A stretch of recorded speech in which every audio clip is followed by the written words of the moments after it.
Welcome to ECNTRADE Daily Video. Before we begin, it should be noted that any advice is of a general nature only and that your personal circumstances have not been taken into consideration. Hello everyone, my name is Rob Clayton and thank you for joining me. The Australian dollar continues to seesaw just beneath the key resistance around that 60-day moving average, which is seen around 72.65.90. It is assessed as the market continues to challenge this top side, and it appears to be failing, and also with the challenge recently in the last 3.5 days, there is bearish divergence, which in turn supports a possible downturn. As we look back over this 60-day moving average, we can see from the rejection in September, saw a slide, and then the breakthrough in October saw the rally.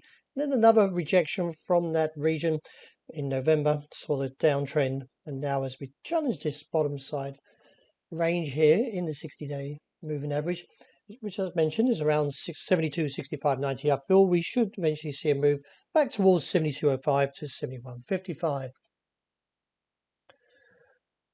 As we coast sideways, you can see that Euro still struggled, or struggling, that is, to challenge that topside resistance seen around 114 figure. I believe the market from the breakdown in the last 24 hours, and along with that with the dollar index, which measures the greenback strength against the basket of 6 major currencies recapturing that 96 handle, could see a further breakdown.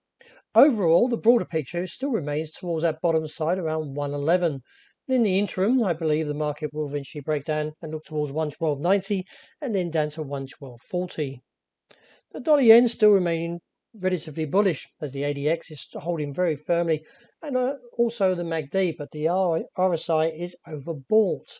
It is viewed that we could see a potential bull trap placed not where we are, but a little bit higher around 115.65, and then like the previous time, that heavy candle coming through could anticipate seeing that kind of price action once again.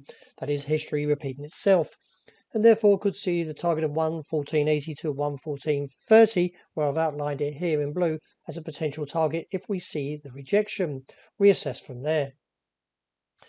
The sterling on the top side, which was the last target I was viewing around 135.30, was nearly challenged. However, we've posted a somewhat long-legged doji, which is a sign of indecision or indecisiveness, and therefore could see the market eventually back away from this level. But I still feel there is one more test there and see how the market plays out.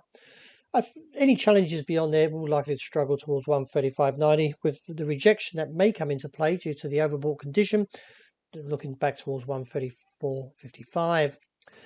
As we can see, CAD-Yen's broken above this resistant area, which was around 89.90 figure, and now looks towards that challenge to the top side of 90.60.65.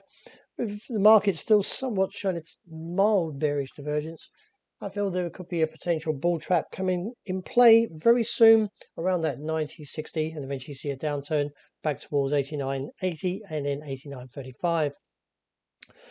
At present, we're still challenging this top side in gold around 1,815.